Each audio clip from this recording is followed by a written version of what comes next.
this example, we are going to evaluate each expression. For part A, we have cosine of the inverse sine of 1 over 2.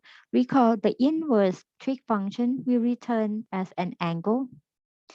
So then we're going to name an angle to represent the inverse sine of 1 over 2. I'm going to put a note here. Let an angle theta be inverse sine of 1 over 2. Therefore, the problem becomes the cosine of an angle theta.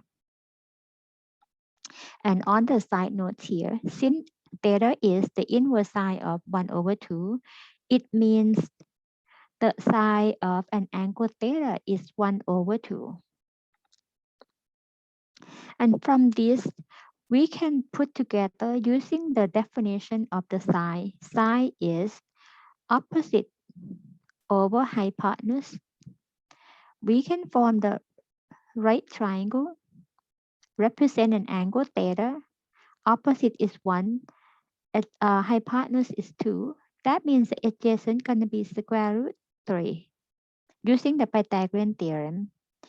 And from this one, we can use the right triangle information to answer the cosine of an angle theta, which is the same as cosine of the inverse sine of 1 over 2.